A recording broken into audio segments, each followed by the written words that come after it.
Yo, yo, yo, what's up, everybody? Thank you for tuning in to yet again another fantastic indie creator interview. It's your Caper Sarah Cody, and we're keeping it geekly with our new guest, Sierra Barnes. We're here to break down Hans Vogel is Dead, Volume 2, and everything in between. Excuse the raspy voice. I was keeping it geekly a little too hard and lost the voice a little bit, but that does not stop the geek. Sierra, welcome to the show. How are you doing this morning? I am excited to be keeping it geekly with my man Cody. Huge fan, long-time listener, first-time caller. Is that people say that? That is awesome. So we were talking a little bit backstage, but since we are officially live and on the air, where did it all begin for you? I mean, comic book creation is such a big journey to dive into. And you had a pretty interesting story about like what kind of like helped you get started on your journey. So where did it all start for you? Yeah, when I was a young warthog, I read comics. Yeah, my dad was a comic aficionado, but also an army brat, and he had a collection of European comics that he had kept from when he was a kid. So I grew up reading Tintin and Asterix and Obelix, and because he had them in German, I thought they were German books. Uh, Imagine my surprise growing up, learning about the Belgian comics industry. But the comics, and comics were always a part of my life. And when the internet started happening, in like middle school and high school, I got really into web comics because that was like comics online. What? Crazy? Anyone could do it. That was for me probably the pinnacle of cool things that people could do. But I also thought that was like too cool for something like someone like me to Hmm. do. And I was going to do a respectable job, like be a historian, which is what I ended up going to school for. I graduated college. I had all of these degrees. I did a Fulbright scholarship in Austria. Hooray! I came back home. Like was in my rural California childhood home, living with my parents, trying to apply to all of these jobs, and not having much luck. But eventually, I was like, you know what? What? Who's gonna stop me from making a webcomic at this point in my life? I'm just gonna do it. And that was 10 years ago. So now I am a full-time comic creator. I have the dubious honor of being no, it's an honor. I have the honor of being the first and only cartoonist in residency at the Torpedo Factory in Alexandria, Virginia. Um, and yeah, I make comics and I love it. It's great. I wouldn't do anything else. I would hold that accolade as high as humanly possible. You better hold it as high as humanly possible. So was Hans Vogel like the start for you with the webcomic series? Yeah, I had the initial idea in 2010, which feels like a different world ago. Isn't it It's crazy? That's wild looking 16 back. years ago almost, right? It's like stop Yeah, that, stop that. God, yeah. I'm like my son is so old. Like when I find out. Oh my God! But I had the initial idea. I drew a bunch of pages for it, but like I was in high school, and so I didn't like do anything much more with it. And then 5 years later, I kind of spent that time doing a bunch of research that I like would end up doing for. At the time, it wasn't for the project, but then it kind of became for the project. Because a lot of the things that I was studying in school, I was interested in anyway, and that had relevance to the story. I like being in Austria was awesome because I could go around and ask people questions about like their favorite fairy tales, but also like, you know, what were you guys doing during the years 1939 to 1946? Normal questions. People were mostly very nice. Austria is funny because when you say the war, they think of World War I, Hmm. um, and like not the case in Germany. Different different war. But yeah, I just like I asked a lot of questions, learned a lot of stuff, did a lot of research, read a lot of books, watched a lot. There's a lot of great. This sounds really kind of like weird and unprofessional, but great YouTube videos about like researching World War II. If you know where to look, Hmm. World War WW2 TV does a lot of streams from like experts in the field, and I got really into them in 2020. Um, Philip Blood. Shout out to Dr. Philip Blood for not only having a great name, but for writing a great book on hunting culture in the Luftwaffe that I use a lot. Yeah. There's so many crazy stories that circulate World War II. Some of the favorite rabbit holes I went into, like Hitler with the secret base in Antarctica, like the Hollow Earth, and the alien technology. I mean, there is some insane stuff, and some of it kind of like insanely makes sense. It's like the technology advancements and stuff that were happening. It's like, holy crap. Wouldn't that be insane if there's actually just a Nazi base in Hollow Earth? Like, what are we gonna do?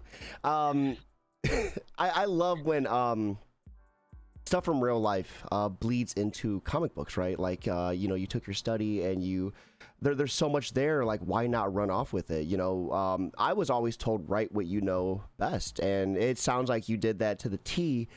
Where did we get Hans Vogel out of this? Is he based on an actual character, or where does this character come from? Yeah, that's I've gotten a lot of questions about whether he's like a specific guy. And Hans Vogel is like a very generic name. Like I picked Hans because it is like potentially the most German name. Sorry to all the Ulrichs out there. But Hans is he's sort of the fairy tale protagonist, right? And Vogel, aside from being a pretty common last name in Germany, it means bird. It's a pun. He's a pilot. The name means bird. I learned after the fact, because I have sort of like a ping out for when people mention Hans Vogel, that the mayor of Berlin in 1930s actually was also named Hans Vogel, and the Holocaust Museum has the diary of an 8-year-old boy who made it to America, whose name is also Hans Vogel. So I'm waiting for the inevitability of encountering a real Hans Vogel. I've encountered people whose last names are Vogel, but I have yet to come across a Hans Vogel. So if your name is really Hans Vogel, yeah, I mean, I'll sign your book. Let me know. I think that would be really fun. A deceased ace fighter, I mean, maybe this book was spiritually, guided by you. So where do we find Hans Vogel in the first volume? Set the pace for us. For anyone that is listening, diving into this for the first time, wondering what this series is about, what happens to Hans Vogel in the first volume?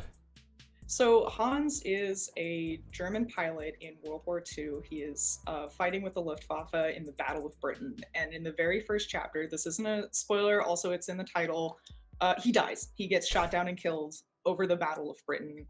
And he wakes up in the sort of surreal afterlife of the Brothers Grimm fairy tales that he loved reading. And he sort of has to unpack the fascism that he grew up learning in Nazi Germany, and navigate this new world. And we see the flashbacks of like the real life history of him growing up, and counteracted with his new life, sort of unpacking his internalized fascism, learning to be a better person, but also encountering fairy tale threats like werewolves and witches, and also, oops, fascism may be coming to the fairy tale world.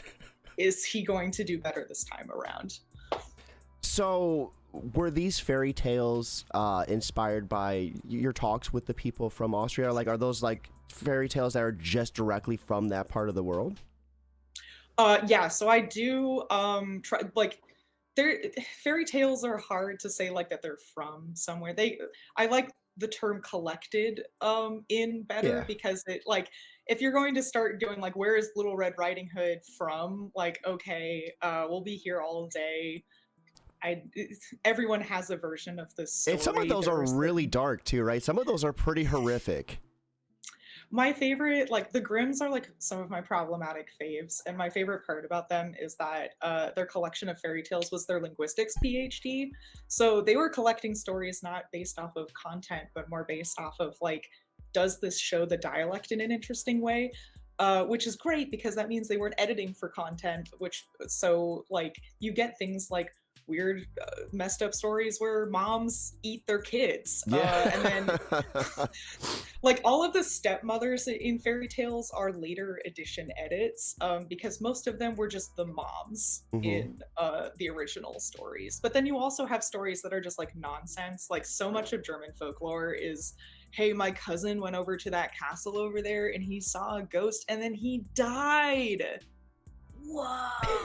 And I think it's beautiful. I think that it's cool that there is a space in folktales for, you know, these really enduring emotional Hmm. images like Cinderella and Little Red Riding Hood. And some of my personal favorites are Glückskind and Pechvogel, which I would probably translate to like lucky child and like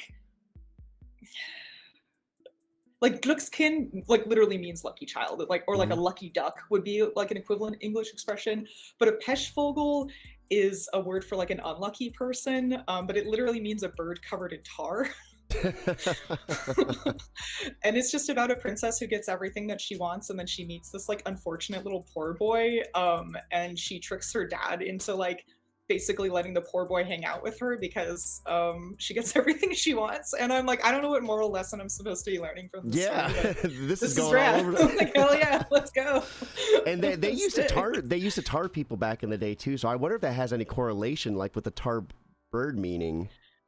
I think it has more to do with if you see a bird covered in tar, damn, that's an unlucky bird, isn't Yeah, it? don't hang out with Like that that's bird. probably the saddest thing I've ever seen. Maybe I do refer to Hans as a Pechvogel in the first volume because I think it's really funny that again it's his name and also he's stumbling out of a fallen aircraft, so he's also probably covered in tar. That one's for me. Sometimes you make a little joke just for you, and you know no one else is gonna get it. But shout out to any German speakers in the audience. Maybe And you for got it. anyone that is in the audience listening, right there is a link to pre-order Volume 2 right now. It is coming out in July. You have a few months to get that pre-order in. But why wait? Get that pre-order in today. Be one of the first to get that locked in. So, Sierra, I Cool. really love the art for this series. Can you tell us a little bit about how you developed your style? I love that question because the answer is I draw a lot. Um, I don't like know. I, yeah, like draw style to me is a lot like having an accent. Like it's just the way you talk, and you develop it by like the people that you hear, the places that you're around, the things that you like. And I think that style is a lot like that.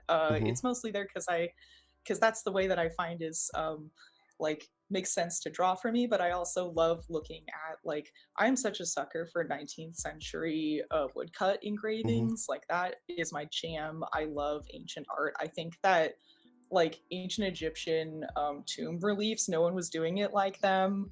The stylization game is unmatched. I love like medieval manuscripts. Hmm. I literally have like a 13th century psalm tattoo on one arm, and I have a woodblock tattoo on my other. Like I love that, and I think that it reflects in like I have real chunky inks. I love big chunky lines. I love getting way too into the details. I love like really bright bold colors and greens. There's probably like the next person who's like, Sierra, you need to limit your color palette. I'll be like, okay, but there's going to be 58 shades of green in this one, so And there's some really good it's shades of green too. Um, I really enjoyed the designs, the character designs as well. What comes first for you? Is it the story, or do you have like a scene in particular in your head, like maybe a panel, and then you kind of just create from that?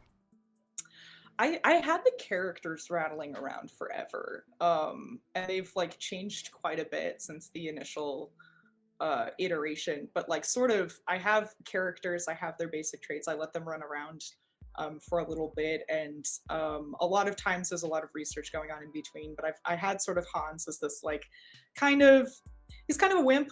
He doesn't have a lot of backbone. He just kind of wants to go like he wants to be liked more than anything, but he also kind of wants to keep his head down and not be noticed. Hmm.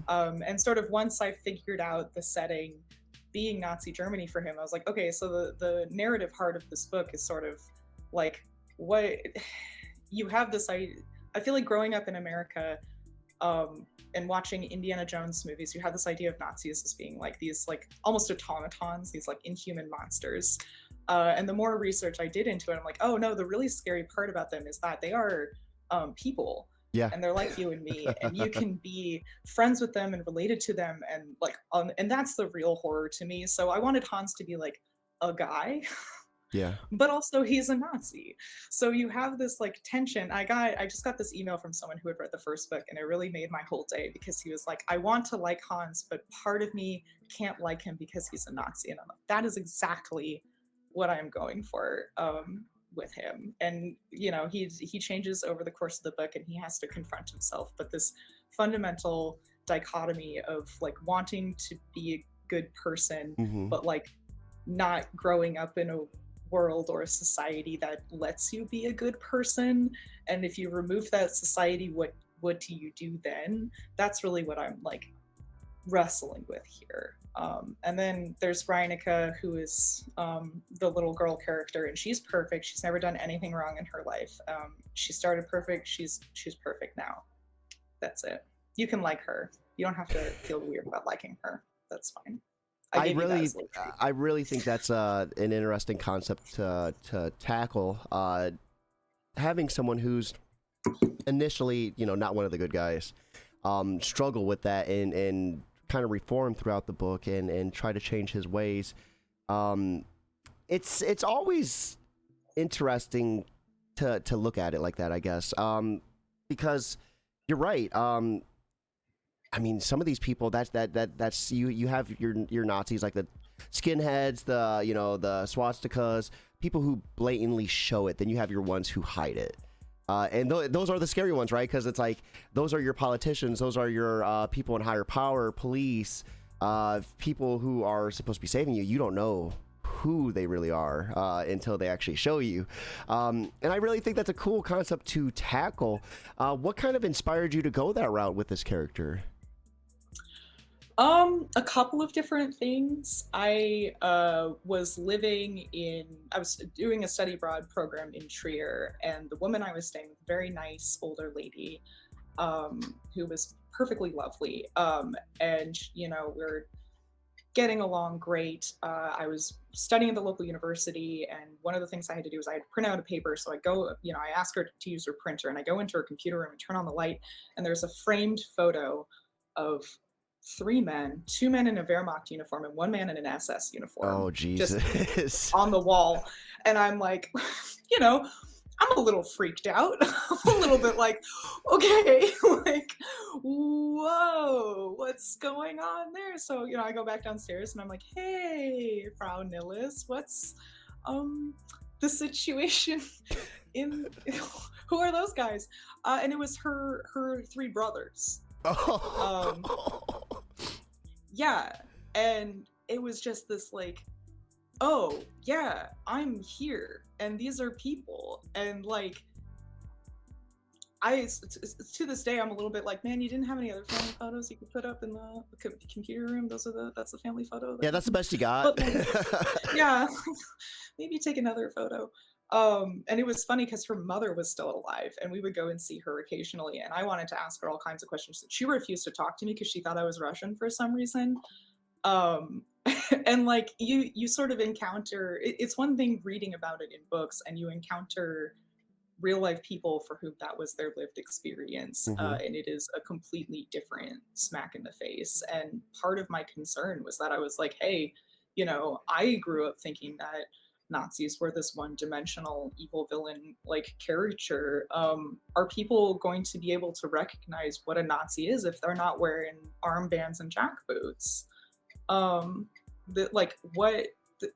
think a lot of people, hopefully it's better now. I'd like to think so, because it has certainly been in the modern current events. But I think a lot of people, certainly when I was coming up with the story in 2010, 2015, couldn't really tell me what what were Nazi beliefs, what were fascist beliefs, beyond like anti-Semitism, which, like, yes, correct, that's great. But a lot of people were surprised when I would say that, like, yeah, hyper nationalism, believing that your country is the best, and that country has innate traits, that is a fascist belief.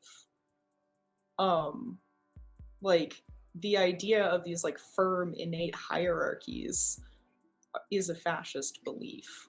Um, and that's kind of what worried me, because a lot of people who have fascist beliefs, who I have talked to over the years, and like they wouldn't describe themselves as fascist Hmm. because a lot of these beliefs have sort of become normalized in a lot of places, and I think this is really this is getting really spicy. I think that's part of why we are where we are today, because um, yeah, I highly recommend reading Umberto Eco on fascism or fascism. I recommend reading Hannah Arendt. I know those are like kind of the like I don't want to say baby's guide to like defining fascism, but certainly they are. There are many good reasons why they're always being recommended, and I'm certainly throwing my voice on the pile of recommending You know, reading these guys. the hyper nationalism, that does sound a little too close to home recently, especially the last few years. So, I mean, it's funny how this series like started, you know, so long ago, but it's pretty relevant now. It feels. So we have volume two. Volume. What happens in volume two? I mean, we had volume one happen with Hans Vogel. Um, kind of, you know, being dead, figuring out who he is, kind of working on himself. What's the pitch for the volume two? I'm very excited about volume two because we get to go into a little bit more about like the society of the world. Because the first book is Hans, he's running around, but it's most of it is him by himself, having a mental breakdown. But he now is sort of like the greater world, and we get to learn more about like Reineke, what's her deal. We get to learn more about the society that they're in. There's a local king that they go to visit, King Ludwig, and his family. There is there, of course, there's a princess because, of course, it's a fairy tale, but she's also a bare knuckle boxer, and that again, sometimes you do things just for you.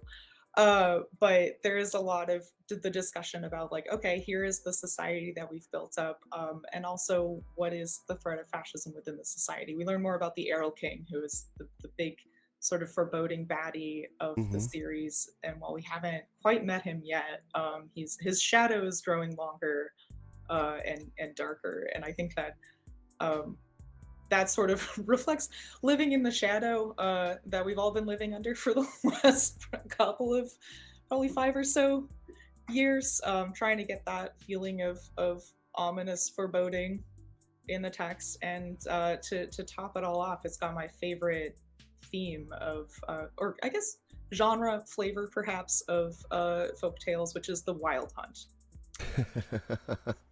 So what is there any challenges at all with converting a webcomic to comic format? Like, was there any big changes you had to make to the series to adapt it?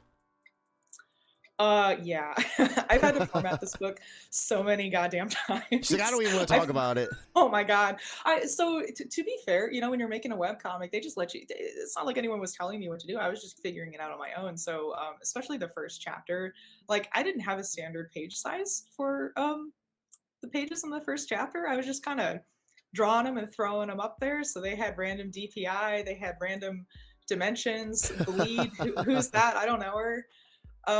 And so I had to like reformat all of that. And the other big thing is when I got picked up by a publisher for volume one, before when it was a webcomic, I just used a typeface, and it was a serif typeface, and everyone was roasting me about it. Like I had a bunch of friends in comics and professors in my master's program who were like, damn, Sierra, using this serif font, this is ugly as hell. And I'm like, well, you're not paying me, so I don't care. And then a publisher picked me up and they were like, Sierra, this font is ugly as hell. And I'm like, okay, you are paying me, so I will do it. And Mel Gilman gave me some fantastic and infuriating advice, which is true, but I wish it weren't. And they said that your handwriting is always going to look best with your art style because it's from the same hand. And I did a bunch of tests for new fonts, and then I was like, you know what, I'm gonna just go ahead and throw a little test in there with my handwriting. And of course, the editor was like, damn, we want that handwriting one. I'm like, Thank you, thank So you. then yeah, great, thanks. So then I had to reletter the 300-page book by hand in like 2 weeks. And then I had to do it again because the first publisher was based in the UK, so I had to do English spelling, and then I had to go back to American spelling when Dark Horse picked it up. So my biggest advice for people who are looking to do webcomics and are even a little teeny tiny eensy weensy bit interested in going to print someday, maybe use a template. Save yourself all of this time. Use a template, please. Listen So, to me is there a from the big bottom of my difference? heart. Is there a big difference translating from the UK to the United States? No, I just had to go and check all of my spelling. When you Sometimes, said that, I was like, wait a minute, there's two different types of yeah, English? yeah, I had to throw a couple of U's in there and then take them out. I like including a lot of German dialogue too, so fortunately I didn't have to change that. Although I am a little bit mad because Dark Horse may be standardized to English quotation mark. German quotation mark, the first quotation mark is like 2 commas Hmm. in English. It's like upside down. So I did that with all of the German quotes. And they were like, we don't like that. Make it English. My editor, Jenny, is very good. I like them a lot. I love them. Love you, Jenny. But I am a little bit salty about. There are a couple of things that I'm salty about. One is that I spent 2 hours doing like this beautiful fracture font, like based off of a like 14th century manuscript that I found, and it's like there's like an announcer character who's announcing the appearance of the princess, and so he's saying her name in like a fancy German Hmm. fracture font. And I spent 2 hours on this damn thing, and I was like, this looks amazing. I am the queen. I am so good at this. Holy shit. I just did this by hand. Sorry if I can't swear on here. You're Whatever. good. You're good. It was worth it. It was worth it. And I submitted it, and my editor was immediately like, it's really hard to read. Can you simplify it? It's like, all right, yeah, sure. Yeah, I did, but I spent the entire time bitterly complaining to all of my See, friends. and that really goes to show you too. I mean, getting picked up by a publisher is awesome, of course, but that takes away some of your liberty, your liberties and your freedom to do what you want with your book. Like you gotta, kind of go by some guidelines, go by some suggestions. So, man, is this book also 300 pages or? Sure is. Ask me about my tendonitis.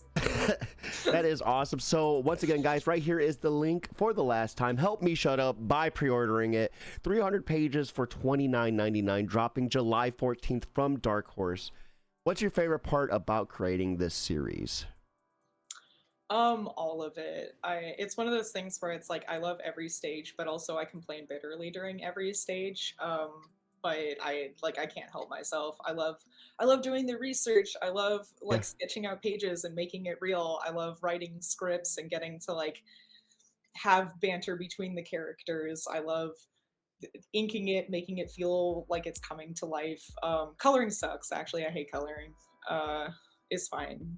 I get to use many greens when I color, so that's good.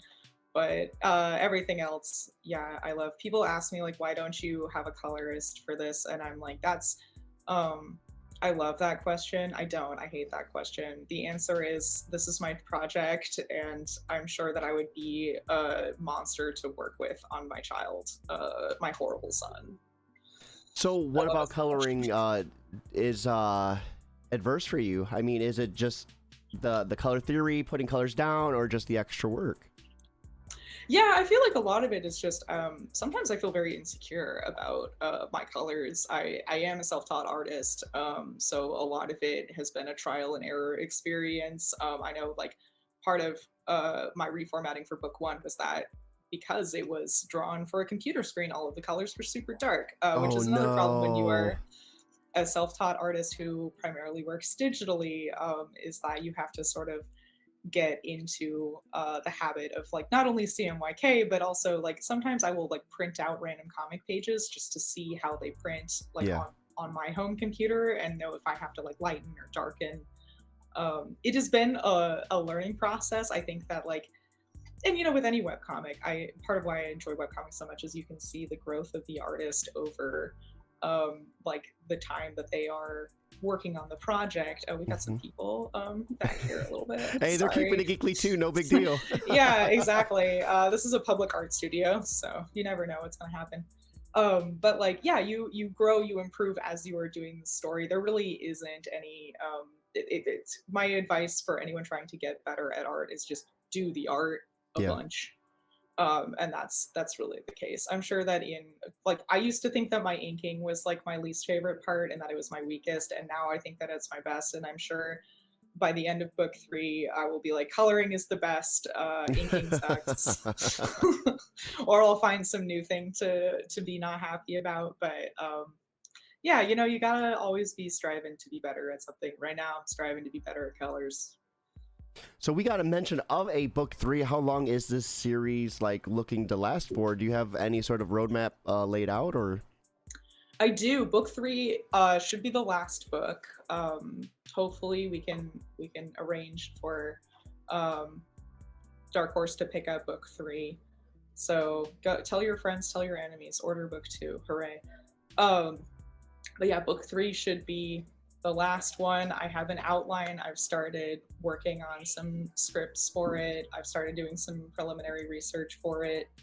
I'm really excited. I know that it's like, ooh, being excited about your new book, groundbreaking, but also like, yeah, this is something that I've been working on in one form or another for 15, almost 16 Yeah. years now, which makes my bones feel like they're turning to dust as I say that. But I love it. I wouldn't have been working on this for this long if I didn't love it and really believe in it and really hope that everyone else out there is just as crazy as I am. It's pretty remarkable too for your first series to be, 3 volumes long, almost 1,000 pages long, and to see the evolution over the years, 15, that's a long time to put into a series and put into work. And you're right, with anything in life, just doing it, the consistency of just doing it, and waking up. And you don't have to do 100% every day, right? Like, even if you just give 20 one day and maybe, 110 the next, just showing up is half the battle. And it's almost like, you wish you could learn, because failing, it, shows you what works best. Then you learn that little shortcut to work through it. And it's like, at the end of the day, it's like, man, I wish I would have learned all those shortcuts first. But, you don't learn how to properly utilize those shortcuts until you fail enough, right? Yeah, the shortcuts aren't going to make sense if you just learn the shortcuts. You really do have to learn the whole way around. One of the big things is that I letter before I ink now because I spend enough time in the first volume covering up things that I really like. Spent a lot of time drawing with speech bubbles at the last moment, and I will say the lesson of lettering before you ink is one that you can tell people, but you won't emotionally feel it until you spend just way too long beautifully inking a 17th century wallpaper that's being covered up by someone saying like okay, and you're like, cool, no, this is great, I love this. You will remember for next time. So, Sierra, I know this is your first time on the show, but we always love asking for a piece of advice from the creator and what they're up to outside of creating. And you've already given us some awesome advice just in terms of, creating webcomics. So I feel like maybe capitalizing on that would be awesome. So for anyone out there looking to just dive into creating and they choose webcomics as their first platform, as someone who's been on there for, 15, 16 years, putting the work in, what would be some of your biggest do's and don'ts for that creator to help them out on their journey? Oh yeah. One, own your website. If you are uploading onto the internet and you are uploading onto a site like Tapas or Webtoon, they will control what you can put on there with their terms of service. They will control whether or not they get your rights. You will save yourself a lot of heartbreak by having it on your website, whether you mirror it on your website and have it on another one of those big sites or not. It just the peace of mind knowing that if one of those sites goes down or decides to get into some horrible AI policy or suddenly decides that people wearing headphones is inappropriate to have in a comic, and your comic is about DJs, like you will have a place to go. To always read the fine print. A lot of times, these webcomic, Tokyo Pop is sort of the notorious example, and they're showing their faces around again, which I think is fascinating. But if you get a contract from someone, you read that thing carefully, you find a lawyer or an agent or someone in your life who knows how to read a contract, and you get them to read it, because you will save yourself a lot of heartbreak, and probably money. Um, Three, use a template, even if you're like, there's maybe a 0.001 chance that I want to print this out. Use a template. Oh my god. Four, probably probably the biggest one. Make it for you. You will, like, you have to be your project's biggest voice and advocate, and if you don't think that your project is cool, no one really is, and it doesn't matter how weird it is. I started Hans Vogel as a webcomic because I was like, there's no way on this miserable earth that, like, dead Nazi is going to be like a publishable, like pitchable project. Yeah. I'm just gonna take that straight to webcomics, and like it ended up working. It turns out it is a publishable project. Yeah. Who would have thought? Not me. Make the weird stuff, make the stuff that makes you excited, make the stuff that makes you want to get out of bed and do it. And even if your readership is like 4 sickos around the world, that's 4 sickos around the world that are better off because you made your project. And I think that's really great. I love that. Shout out to all the sickos out there, keeping it geeky. Shout out to all the sickos. Absolutely. 100%. So what are you up to outside of creating? What books are you checking out? What movies are you watching? What video games are you playing? Oh man, yeah. I feel like I only play video games when I'm like off of a book, and since I've submitted, like, the files for volume 2 were sent in earlier this year, this is like the first time that I've been playing video games since like probably 2022. I played Hades 2. I greatly enjoyed the gameplay, and the story made me want to chew my leg off like a coyote caught in a trap. But I did hear that they patched a better story in, so I haven't gone back and played it since then. I did just start Kentucky Route 1, which I'm very excited about. That seems like a promising weird game, and I love. I've never weird heard about games. that. What system is it on?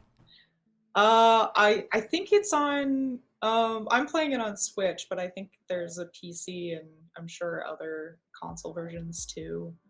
What am I reading? Oh, I just saw the new Knives Out movie. Okay. I very much liked it. That it was weird. Daniel Craig got to flounce around in a little suit, and it had weird Catholic stuff. So that's like everything that I enjoy. We love a gothic murder mystery. That's the Glass Onion. Wasn't there a Glass Onion Knives Out? Yeah. Yeah, I've seen that, and I love that. That thing was weird. insane. Yeah. It's crazy. They always get the best cast for this. I'm delighted by that. What I'm reading currently. What am I reading currently? Oh, I just finished A Guest in the House by E. Carroll. Chef kiss. No one's doing it like them. Oh my god. I like knocked it out of the park. I already want to read it again. So good. That Very is spooky. awesome. That is awesome. And I'll have to check out that game on the Switch. I've been really playing a lot of Final Fantasies. Final Fantasy Tactics, Final Fantasy 9. Feeling like I'm a 13-year-old again. It is like the Hell perfect yeah. winter game to sit out and just, zone out on the couch with. But with that, it is time for us to wrap up. Guys, once again, be sure to pre-order this Volume 2. We have the description, the link in the description and right here for you to check out as well. Share with your friends and family. With that being said, Share it with your enemies. and your enemies too. Anyone, raise the dead and get them a copy of this book in their hands. With that being said, I hope you all have a lovely Tuesday, but most importantly, guys, keep it geekly.